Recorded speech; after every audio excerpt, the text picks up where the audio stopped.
16. Let me read what it says. It says the 6 group winners, because there's 6 groups, excuse me, not 16. There's 6 group winners, so whoever are the winners out of those groups, they advance out rounds, along with 2 wild card teams, and then the team in each conference with the best record in the group stage games that did not win its group. The knockout rounds would be single elimination, and then, like we just said, the in-season tournament started November 3rd. It goes until the 28th. The games are mainly going to be every Tuesday and Thursday. The quarterfinals will be played on Monday and Tuesday, December 4th and the 5th. And then the semifinals will be on the 7th of December, and then the championship game will be on December 9th. Okay. In Vegas. So, and of course, that comes with incentives.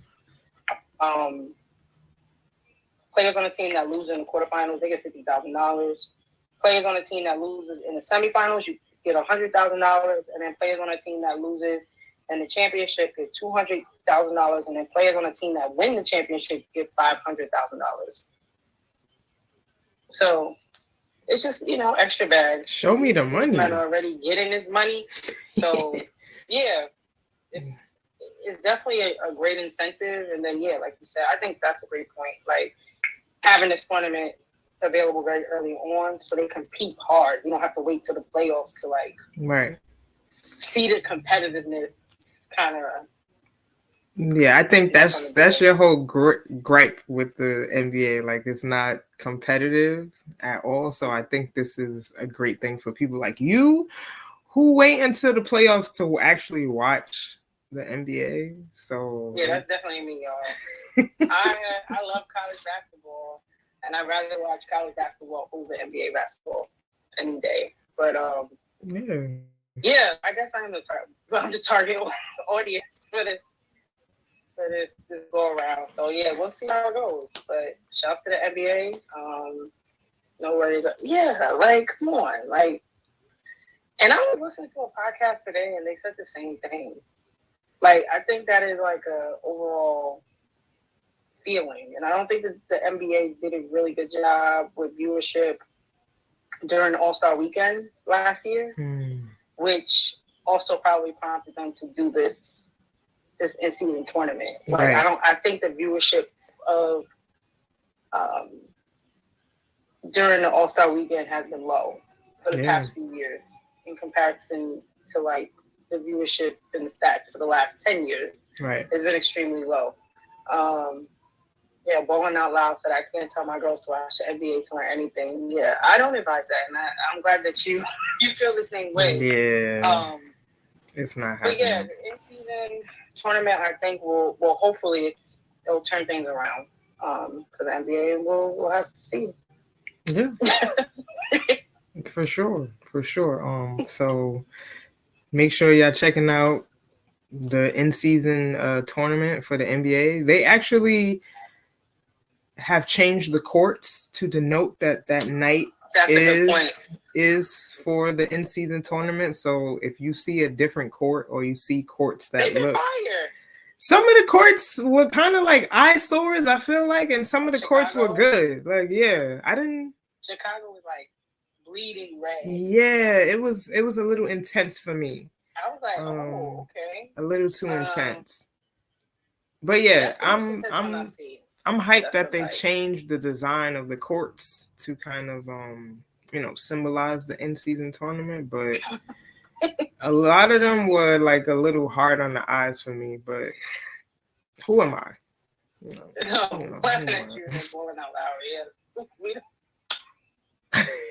Yeah. Yeah. Painfully right. But yeah, that's a good point too. So yeah, we'll see. We'll see the numbers. I want to see the numbers once it's done. Right.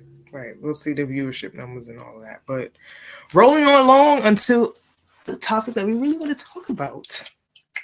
College basketball. Basketball is finally here.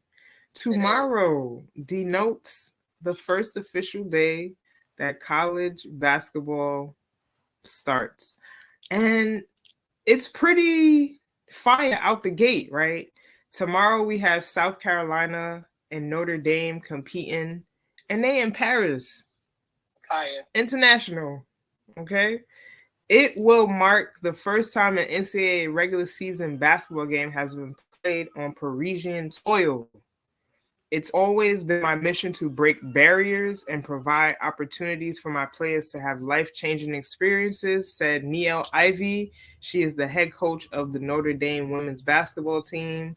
She is also the mother of Jaden Ivey, who is now a player on the Detroit Pistons.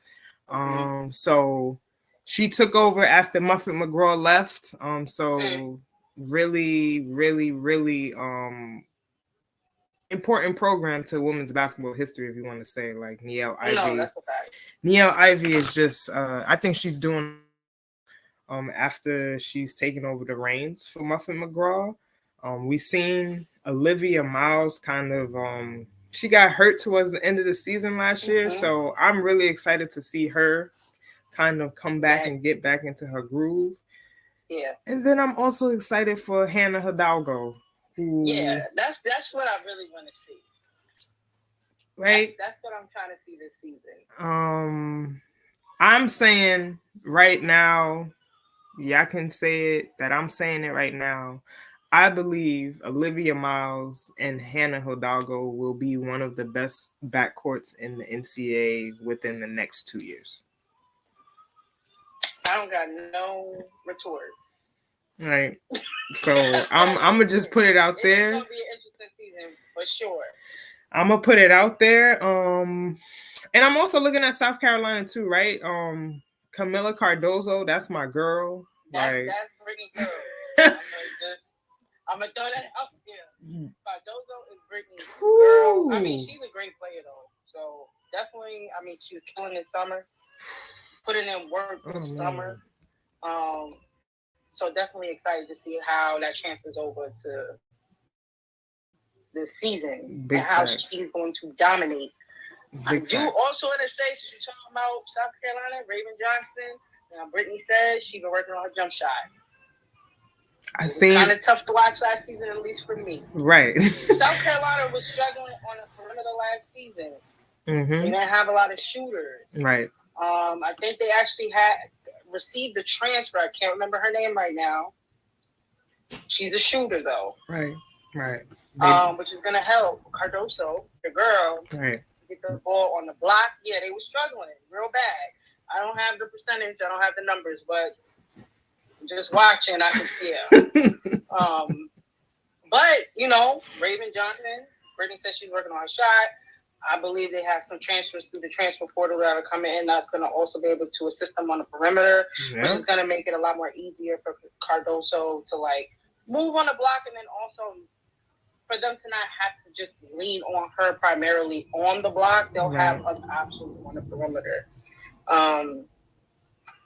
In the Iowa game, listen. Right. They did. They got exposed real bad. But so I'm just excited to see, with South Carolina, you're absolutely right. It's going to be an exciting season. Big facts. I just feel like I don't know. Should I say a couple of people that I want to watch this season? I just want. Okay, we here. So obviously, I just spoke about Hannah Hidalgo, Olivia Miles, right?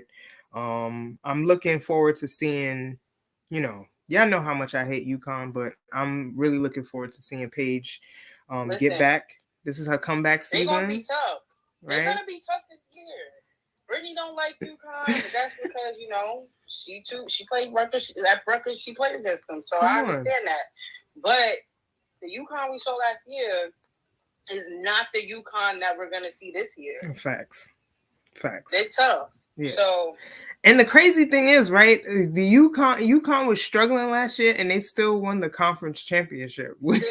Still, which is crazy. Okay, but I'm looking forward to watching Paige come back. This is her comeback season, and obviously, I'm looking forward to seeing AZ Fudd do her thing too. This year because they're together. Right. I mean, we've seen the connection tandem. Before. Love to see. We're gonna be able to see them together yet again. So it's gonna be a sight to see. Okay. Moving along. Excited to see Paulina Paris. She is a sophomore at Yes. UNC right now. She was the only true freshman on the team last year at UNC. So I'm looking forward to her pick up the offensive slate this year alongside Deja Kelly, because I think she has the capacity to do Listen, so. I bang with Deja Kelly on and off the court. She's feisty. She's small, but don't sleep on her. She's good. I like her. Okay, I like her.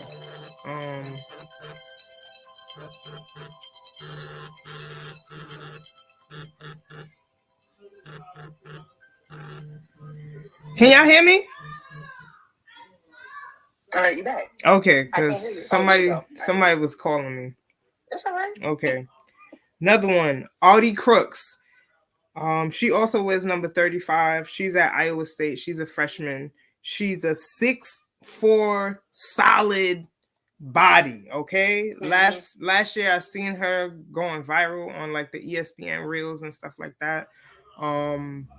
Exhibition debut, she had 14 points, 11 rebounds, 1 block in 18 minutes.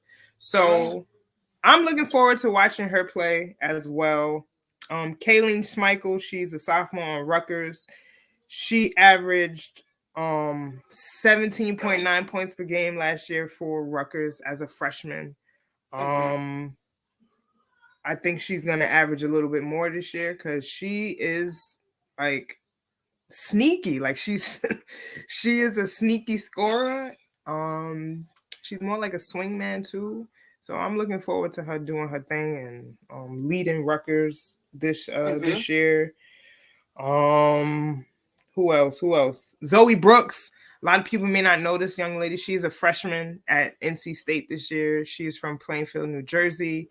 She also wears the number 35, but I think she's going to have a great freshman year. She's a combo guard. She can create for herself. She's 5'10", so she's a big guard. She was a McDonald's All-American last year, so she's coming, right? She was ranked number 9 player overall in the class of 2023 by ESPN last year. So I am looking forward to seeing that young lady play. I wish Diamond Johnson was still at NC State to play alongside her, but Diamond Johnson's now at Norfolk State, so we're gonna see what she does. A lot of things going down. And last two, Angelica Velez at LSU. She's gonna be a freshman. Obviously, we already know LSU is stacked. Angel Reese, Florjay Johnson, Haley Van Lith. We got some other people in there, but Anissa Morrow. And then we got some transfers. We got some other people that are on that team. Right. So they look loaded, but Angelica, she's from the Bronx. She played prep last year in Tennessee with another young lady that's also a freshman on the team this year. And I'm just looking forward to her playing. I got a chance to watch her in the Slam high school game 2 years ago and was very excited for her. So looking forward. And last but not least, Alyssa Pili from Utah. She's a senior. She was the Pac-12 Player of the Year last year. I'm thinking she's trying to repeat this year. And she's quiet. She just goes does what she needs to do. Very quiet. She's a solid big girl. Like very solid. Gets up and down the floor. She got very soft hands. She finishes in traffic. She also does an incredible job sealing. Listen, man, it's hard to get around a body like that. Hard to get around her. So if y'all watch Utah this year, look out for Alyssa Pili. She's gonna be another big. I think she's gonna have another big year. So those are all my people that I'm looking at this year. And yeah, I just wanted to keep y'all abreast of people who I was looking at. I'll just add one more. I'm looking forward to seeing Lauren Betts. Now, we know that she came in playing at Stanford. Brittany and I had a discussion offline last week. I was very shocked to learn that she only was averaging 9 minutes last season. Right. Very alarming to me since she was basically like one of the top 2 recruits just 2 years ago. Right. So that was very interesting. But she has transferred to UCLA. She will be there with Kiki Rice. And then this past summer, she was killing with the USA team. So I feel like, she's ready to go. Like, the girl can put up the numbers. She was averaging a double-double this summer. Just excited to see what she does in a new environment at UCLA. Right. And then we got Janiyah Barker. Okay? Janiyah Barker. Texas A&M. Janiyah Barker. Yeah. Texas A&M. Mm-hmm. It looks like she does everything. I like her. She's a big girl. She's a big body. She shoots the ball. She can dribble. She can get on the block. Mm-hmm. Super athletic. I'm excited to see more of Janiyah Barker this year. She's going to be a sophomore. She was already putting up numbers last year. Right. So, right. Just wanted to add to that. Very excited. Shout out to Chelsea Newton, assistant coach at Texas A&M. She was my coach my freshman year at Rutgers, and inexperienced with Chelsea, but I know she's doing what she got to do with those girls over there at Texas A&M. So definitely looking forward to watching them as well. And my dad added, he said Rory Harmon, point guard on Texas. We need to keep an eye out for her. Okay. And I forgot homegirl on Tennessee. Rakia Jackson. Listen. Yeah, that's Shantae's girl. That's Shantae's girl, Rakia. Yeah, but she's so athletic. Yeah. And she's just a big, long body.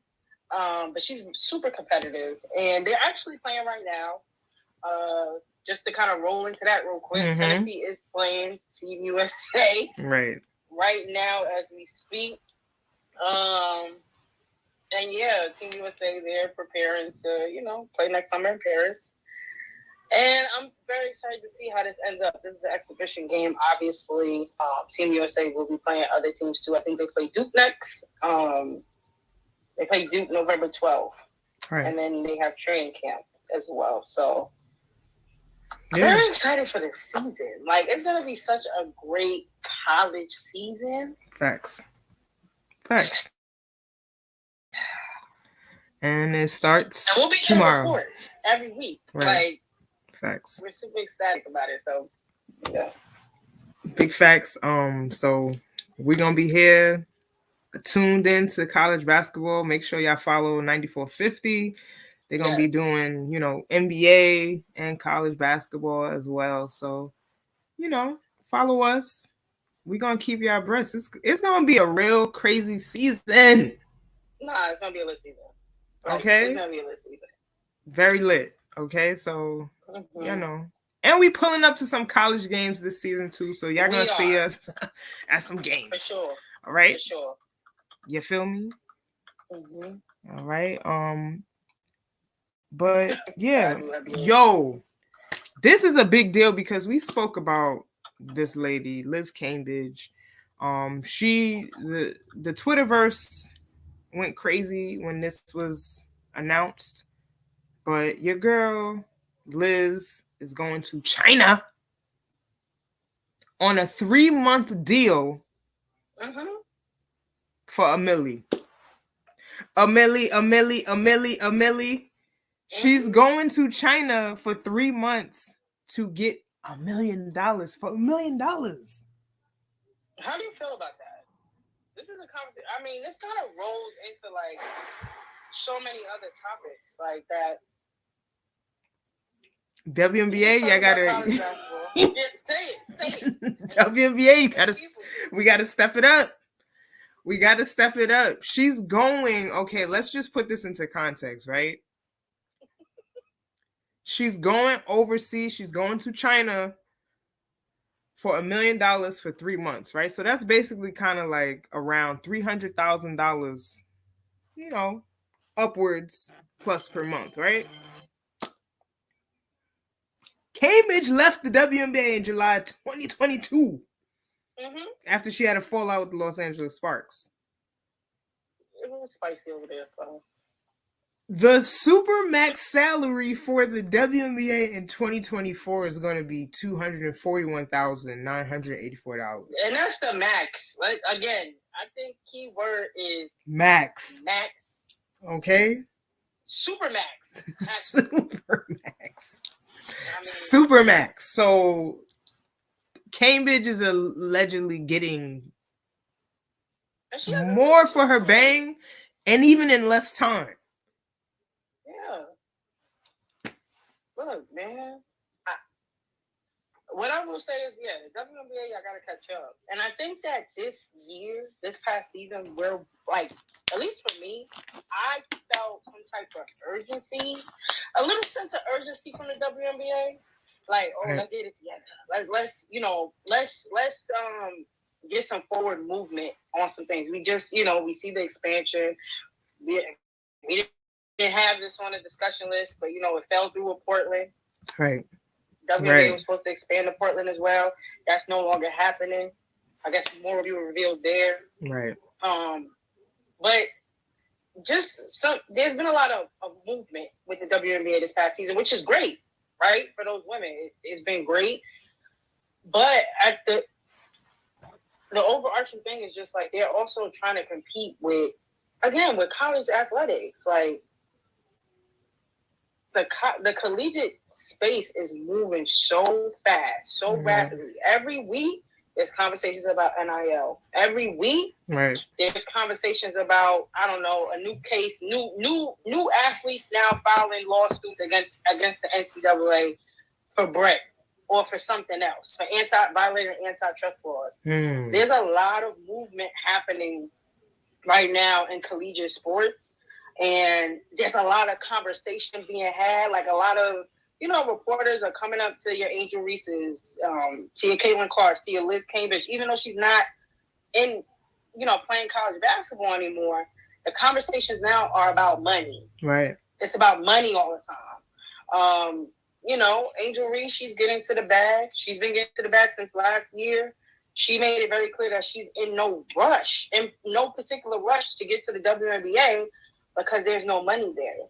I mean, she has said that out of her own mouth. Liz also mentioned it, though.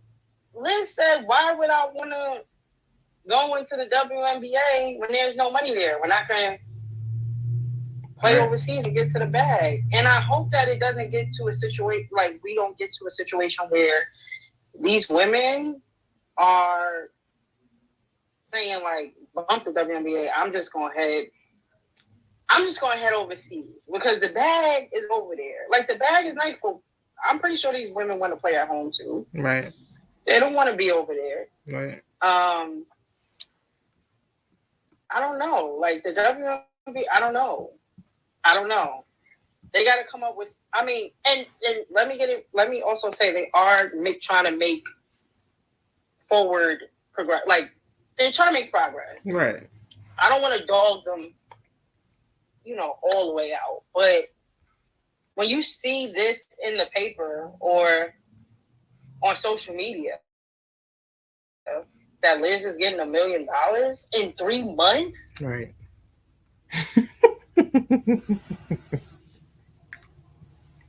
Yeah, the faces. Right. What you got? Like, what y'all doing? What you got for these? Right. So, like, I don't know, man. I really don't. I don't know. Well, more will be revealed. Okay. She going to get the bag. Yo, Liz has been very outward, open, not afraid, no fear to speak out against anything. So. And she's being honest. I mean, at least about the money part. Yeah. We know there's like that these women are not getting paid the amount that they should be getting paid. Facts. And she's just like Brittany said, she's just being real vocal about it. She's been real vocal about it. And I think most people, I don't know. I mean, we've seen a lot of other athletes, WNBA athletes being vocal about it this year too. Kelsey Plum, all of them have been, again, the conversations have been about money. Within the last 12 months. Bone Out Loud said, remember they wanted to pay Sue Bird millions not to play. Right. Like. Yeah. I mean, they did that. They did that with Diana Taurasi. Right. They paid her not to play one of these seasons. It would be really crazy if, we lacking talent here, and all the talent is going overseas because they're able to find ways to give these women money. Then what happens to the WNBA? Now, they had a great season this past year. I don't have the numbers in front of me, but the viewership was up ridiculously in comparison to what it's been in the last, 5? I don't know. Maybe ever. Yeah. Maybe ever. Right. The viewership was up exponentially. So now the WNBA is going to have to keep that going. And find creative ways to keep these women involved in wanting to participate. There has to be some legit incentives. Right. Well, now allows that also looking at the ex-WNBA players now coaching the NBA, making so much more money in their salary compared to coaching for a WNBA team. Yeah. Yeah. But then you want to see the WNBA continue to grow, and you don't want to leave out while it's in its growth, this growth phase. Right. It's tough. Like, we're in a tough spot economically anyway. Like, so these women, it's a lot of moving parts. Pay those women what they are, what they're owed. And WNBA keep doing their work. Like, you are putting in work now. Right. Y'all are trying to do something. It's appreciated, but you got to keep going. Because this, again, having this come out this past week, right, raised eyebrows. Facts. I mean, like, so moving along kind of like with the story, right? Kelsey Plum, her sneakers dropped, right? The Plums. Yeah. But we know Kelsey Plum has been the same as Cambridge, right? Very open. She gonna talk about it. Okay. We've seen her on multiple podcasts talking about WNBA players want the same like rights, TV rights, deals as the players, essentially. Correct.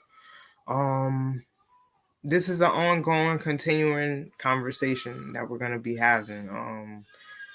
WNBA, you have to pick it up. Like, I feel like this has probably been like the most laser focus a lot of people have been on the WNBA this year. Like, it seems like more people have been paying attention. Like, it just feels that way. So like, y'all now have eyes on y'all, and so many things are happening, right? Like, y'all done got investors to come in. Obviously, we just talked about how the Portland franchise deal has fell through, and that's not going to happen anymore. But looking for another city to kind of expand to. So WNBA got some work to do, but they doing some stuff. But it's been 27 years, y'all. Y'all gotta push. We gotta push a little bit more. We hyper vigilant. We on y'all at this point, at this moment. But But yeah, so Kelsey Plum's sneakers have dropped. The Plums, they're pretty fire. They're kind of like essentially they're kind of like a piece of fruit. Like, she has like a sticker that's velcroed on there that you could take off. I think that was a nice little concept to throw in there. But they're available for purchase through Under Armour for $135. And just going into the sneakers, like, I'm here for men wearing women's sneakers too, right? We're seeing a lot of men rock the Sabrina ones in the beginning of the NBA season, right? Jordan Poole, one of them. There was a couple of other guys that I can't remember off the top of my head, but there was quite a few. That's still amazing. It's dope. Facts. Very dope to see that happening. So support these ladies, buy their sneakers, because that's just the thing to do. Okay? Yeah. And moving along, y'all ever watch field hockey? Right? Yes. This lady is the GOAT here. So apparently they call her the MJ of field hockey, which is crazy. The Michael Jordan. Did you see her photo shoot? Nah. Yes. Well, she did a photo shoot when she won her last championship. Right. With the same pose as MJ when he won the championship holding the trophy. Ah. With the cigar. Fire. Fire. Good evening. Good evening, y'all. What's up? Kenneth, what's good? Neff Beats, Definitely. what's good? Welcome. Thank y'all for tuning in. We're actually about 36 minutes into our show. We're right now reporting on sports news, and we'll slowly be seeping into NIL news next. So thank you guys for joining us. She's like the youngest coach in the NCAA, right? Like for field hockey? Correct. She's only 23. She's won a championship. She won the championship every year she played as a Tar Heel. And I think that's crazy. That sounds like some Brianna Stewart stuff, like winning a chip every year. Every year. Yeah. So yeah, after she finished her career, her coach ended up retiring after 42 years. Right. And the head coach was like, yo, I trust you. I think you'd be a great fit here. First of all, that's unheard of, right? You graduate from undergrad. You were killing it. You're an all-star. You're highly recognizable. Everybody loves you. You're the best at what you do. And then you get hired as a head coach. I don't know if she's ever had head coach, like coaching experience prior Probably to that. Not. I'm going to go and say no because she was too busy winning championships for 4 years straight before that. But, like, you know, Brittany and I was just talking about it, like, some people just get it. Some people just have that gift. Mm-hmm. And it seems like Erin Matson has that gift. And so, yeah, she just led the Tar Heels to their 7th consecutive ACC title this past week. Wow. Now, I think the championship is today. I could be wrong, but I think it is today. And so we'll have to see. But she has the greatest. They're saying she has the greatest collegiate career. Yeah. In Tar Heel Nation. That is ridiculous. That resume is pretty incredible. Cause like when you think about it, like Mia Hamm went to UNC, like. Yes. And we all know who Mia Hamm is. Like she's one of the greatest soccer players ever too. So like for her to come in here and like win and you know how hard it is to win every single year? Like that sounds like I think it's easy like when you a powerhouse and like you just expect to win like a UConn, but it really takes, you know, a lot of training, a lot of sweat equity that goes into, you know, getting prepared to compete. So this is very impressive. To then be a coach though. Right. Like right out of, that's just unheard of. Right. And shouts to her coach. Yeah, I'm done with Kenneth. Done. Kenneth, you be wilding every week. Kenneth be wilding every week. It is a given. But it is unheard of. And her coach saw the potential in her. Right. Obviously, early. To first of all, stop coach after 42 years and then give it to this 23-year-old and be like, drive a boat. Right. That's crazy. Yeah, salute to her. Ooh, man. Kenneth, we talked basketball already. You missed the whole basketball segment. You had a lot to say. Right. Would have loved to hear your input on that. It's funny. So yeah, shout out to Erin. Like that's a big deal. Shout outs to Erin, and then, you know, a little heavy topic, but we lost the basketball great this week. If you do not know, Bob Knight passed away this week. Obviously, he was one of the legendary coaches at Indiana University. And he's famous for, you know, throwing chairs on the floor while he's coaching. He's famous for, see, this was before like players really had rights. Like Bobby Knight was choking people out, okay? R.I.P. But I'm sorry. But I'm being honest. Like no. But Bob Knight was the one. Yeah. He was one of them ones. Okay. So Indiana from 1971 to 2000. It's a long time. There you go. He won 902 NCAA Division I men's basketball games, which is a ton. And he died at 83, and he was super competitive. Yes. I'm never gonna repeat what Kenneth has here because that's funny. That's a fact. You're not lying. You're not lying. Yo. You're not lying about that. You're not lying about that. But that man was a competitor. Facts. He wanted to compete, and that's what. Yeah. He was zero tolerance. It's old school, okay? Like that's an old school coach right there. Not taking no mess. Okay? What's up? Sports news. Moving on to NIL.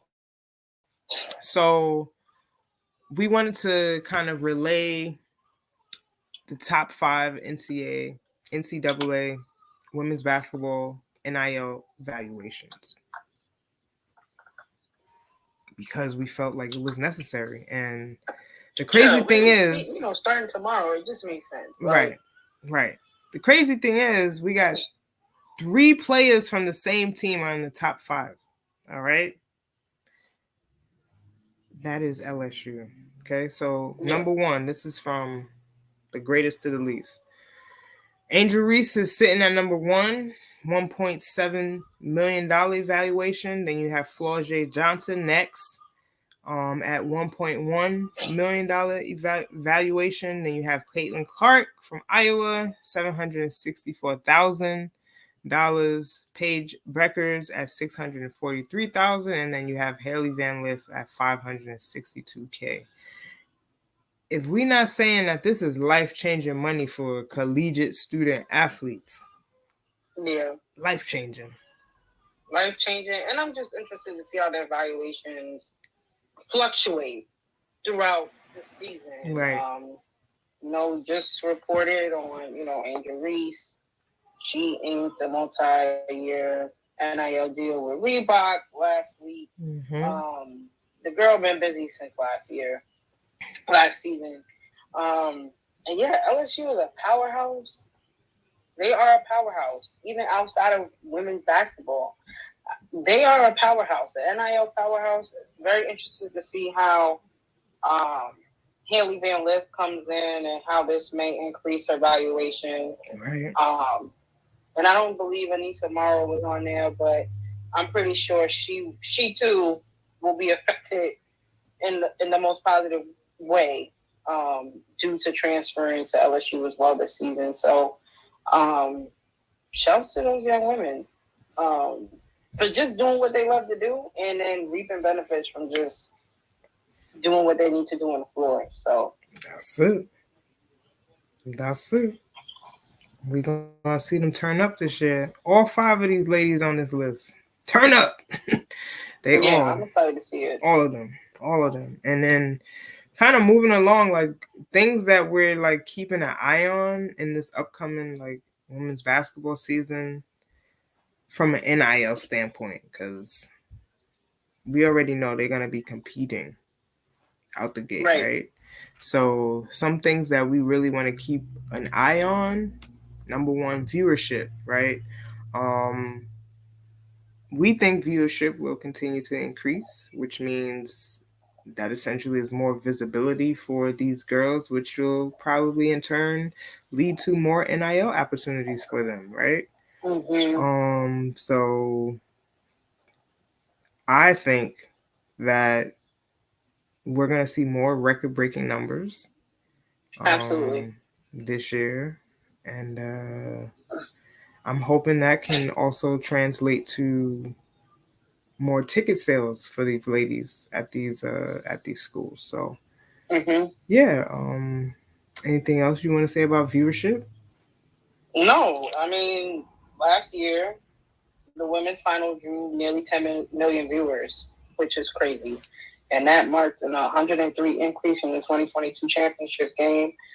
I mean, there's been nothing but positive outcomes or results from that. And I truly believe that the impact of that game, well, the championship game and then the Final Four in general, really rolled over into WNBA season. Right. So I believe they just both sides, they're feeding off of each other right now. And I think that the WNBA, they ended the season with great numbers as well. Tremendous numbers in viewership. And I think that too is going to roll over until tomorrow and for the rest of the season. And so, just excited to see what the numbers look like throughout. Want to see what these states not states, arenas look like.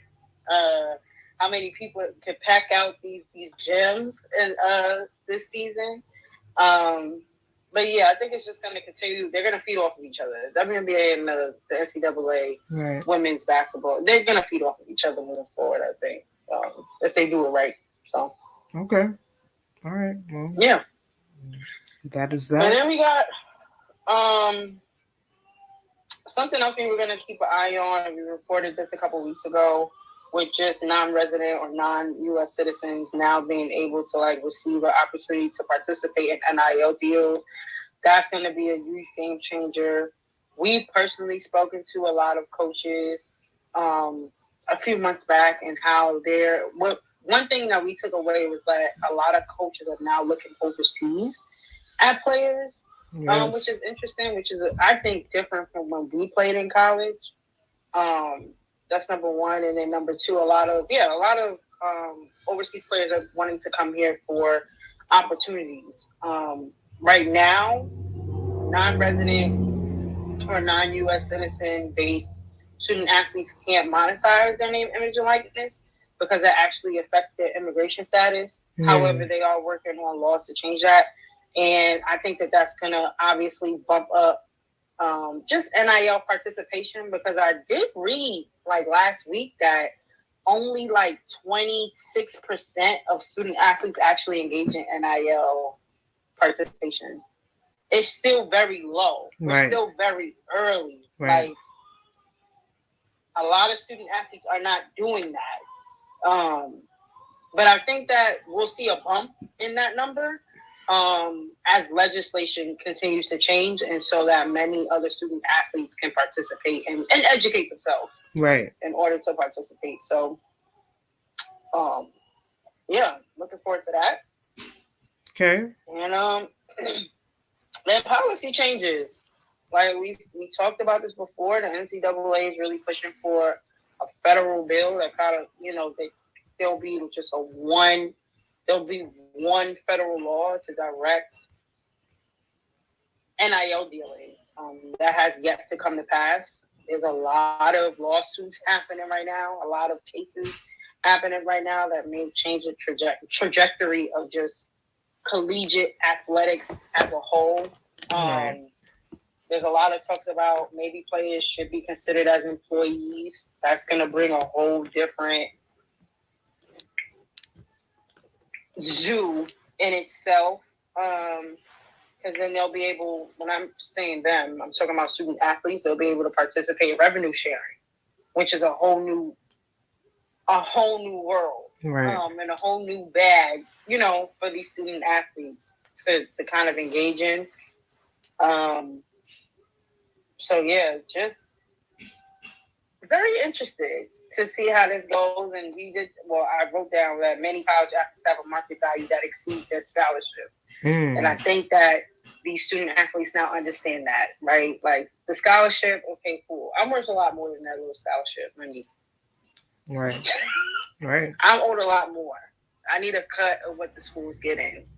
I need a cut of these television, some of the television rights that y'all getting. I need a cut of that as well. So I say all that to say, because there's a lot of cases going on right now, there's going to be a lot of changes in policy, and we may be introduced to a whole new NCAA structure real soon. So, real excited about that this season, to see how it goes. Okay. And then transfer portal madness. At the beginning, Brittany and I reported. Oh no, Kenneth. Kenneth. No. Kenneth. I'm not playing. No. We gotta talk offline, Kenneth. That's a fact. Dang. That's a fact. Just all right, transfer portal madness. We reported, at the top of last year, there was really everything was like gun ho, and between NIL, the transfer portal. When Brittany and I played, if we wanted to transfer, we had to sit out a year. We reported almost 12 months ago that wasn't the case any longer. These student athletes were able to enter the transfer portal. They had to enter in a certain time period. They had to make a decision. They had to get released from their other school in order to transfer out and then be eligible for the season. So a lot of schools have been positively they've been reaping the benefits from the transfer portal. We just reported on LSU. They got Haley Van Lith now. Right. They got Anissa Morrow. They have a bunch of other, student athletes that transferred in. So they're already making themselves a powerhouse. They was already a powerhouse. They're just stacking. And that's the case for all the all the schools in the NCAA. This changes the way that teams are being built. However, the NCAA has started putting some restrictions around the transfer portal. I believe Brittany and I think Austin was on that episode when he was talking about the gentleman at Pitt.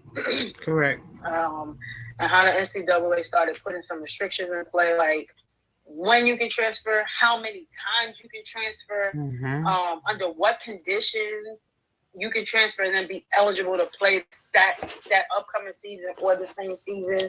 We are seeing the NCAA coming down a little bit hard on some of these student athletes and making it difficult for them to keep their eligibility. Right. We've seen that with Myla Brown, just as an example. She has now transferred to Missouri. I don't remember where she actually came from. Oh, from Houston. She played at Houston only a few games. She said she was having some mental health issues. So she did not play for the remainder of the season. And then she transferred to Missouri. However, the NCAA said, you're not playing this season. You got to sit out. So I still like to say, very interested again to see policy changes. So yeah, those are some of the things we're going to be looking forward to keeping an eye out on for this college season. Facts. So that wraps up our NIL topics and articles, and we'll move on to some tech.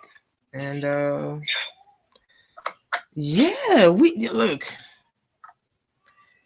we reported on the FTX collapse, right? The crash.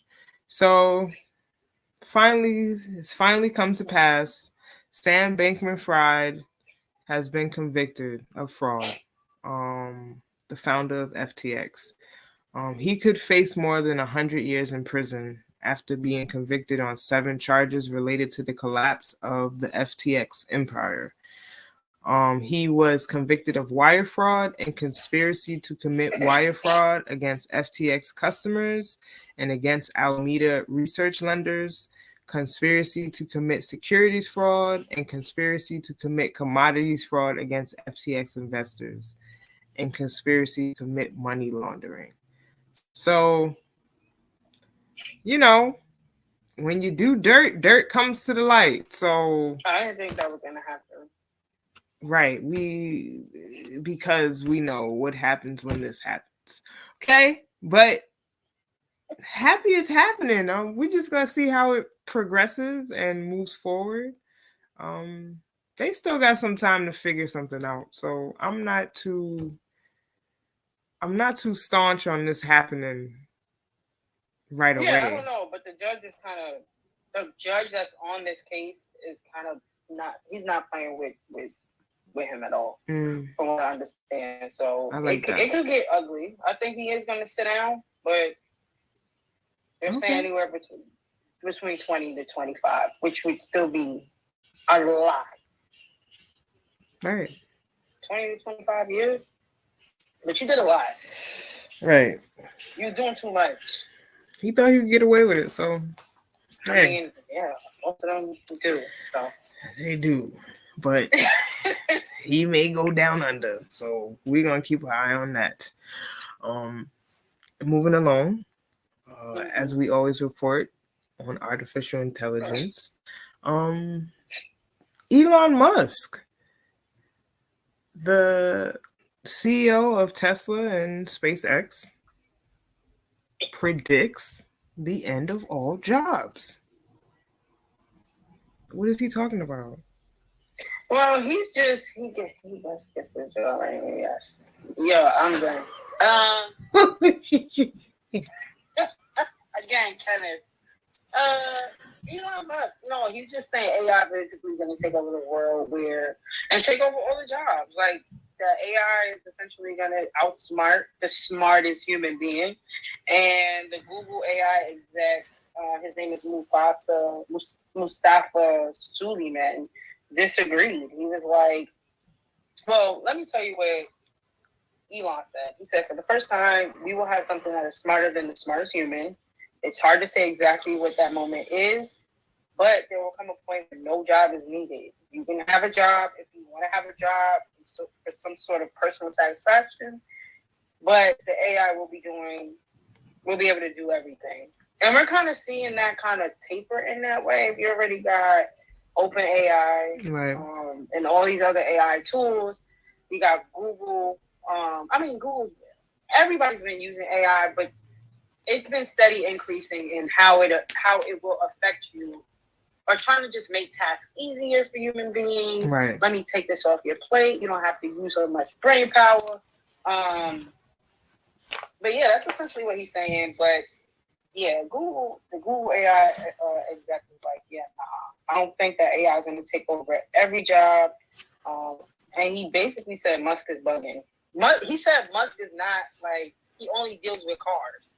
He said that in the article. He's like, I think that he should just chill out because he just deals with cars and stuff like that. Like, he's not equipped to be giving us no opinions on what AI's about to start doing. It's getting spicy.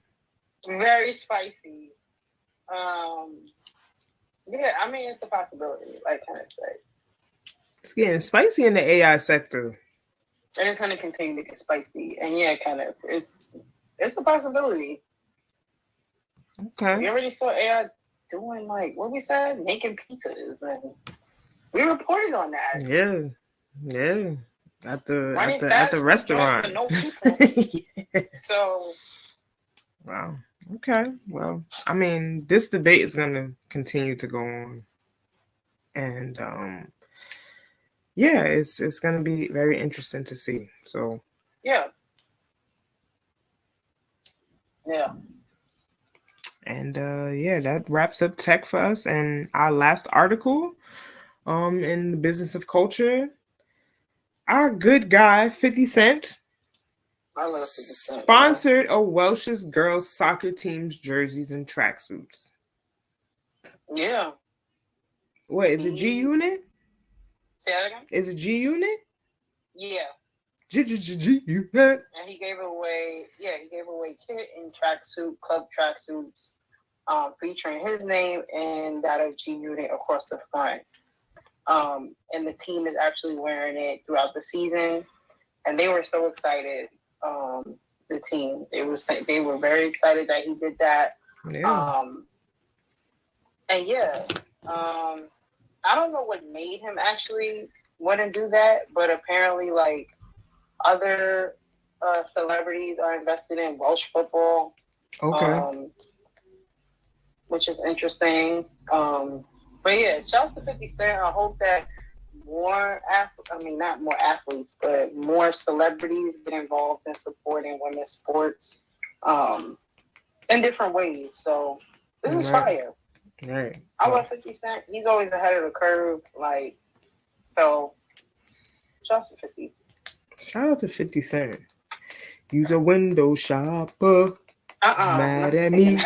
I think I know why. Yeah. That's my joint right there. And I don't think if there's anything else we may have missed. Like, we're at the top of the hour. Right. Thank you for tapping in with us for this long. Facts. Yeah, I can't think of nothing else right now.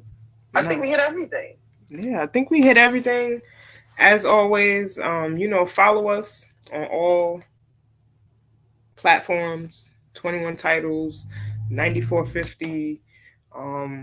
We are here. We are here to bring you all the things that we need to bring you about women's basketball.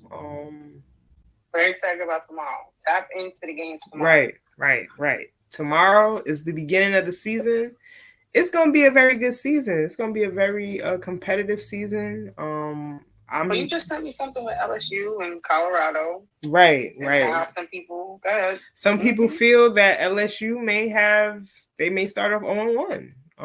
Because Colorado's coming. Colorado was a good team last year. I forget they lost to they beat Duke. They did an upset. Yeah, they had an upset. Yeah, they beat Duke. I think they upset Duke last year in the tourney. And I think they were returning at least 7 people from last year's team. So that's basically still the same team if you want to talk about it. So LSU's battle tested. It's early, we know, but the way they stack, they got a bullseye on their back. Right. So Right. Oh no. Did you? You must have said something out of control, Kenneth. Kenneth, we gotta talk offline because you the comedian of the weekly recaps. No, that's a fact. For sure. This is great. Again, tap in with us next Sunday, and we will be here. And tap in with us throughout the week. We'll be posting. That's a fact. And that's the last come from. We're gonna see. We're gonna report on tomorrow. We're excited to see. That's a fact. We might even turn on the live while we watching the game. Okay, so why not? Just tap in. Make sure y'all tap the notifications. Hit that so when we go live, y'all know. Okay. Oh yeah, Malaysia Fuwaili from South Carolina, the freshman. Yeah, freshman. She the one. We gonna watch. She the one. It's gonna be a goodie tomorrow in Paris, though. Very. Paris? Right. They in Paris. They in France. Okay. Paris. I mean, they probably woke up to some croissants this morning. Okay. Right. Jeez. That's a life-changing experience. Fact. For those young women. So big fact. So tap in with us. We love y'all. We appreciate y'all as always. And we're ready. We're ready to go for the 2023-2024 college season. Tap in with us, y'all. We'll see y'all next week. All right. Peace.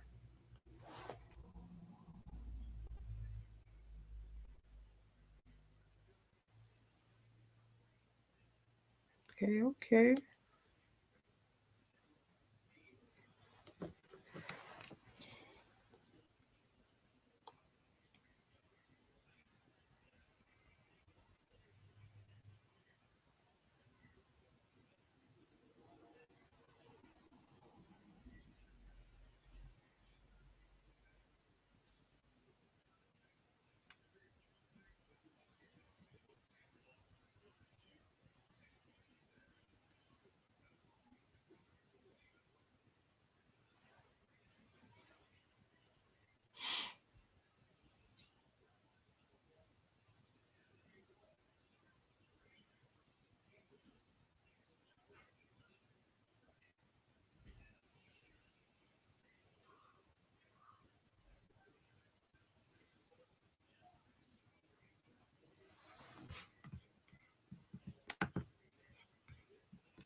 See y'all next week.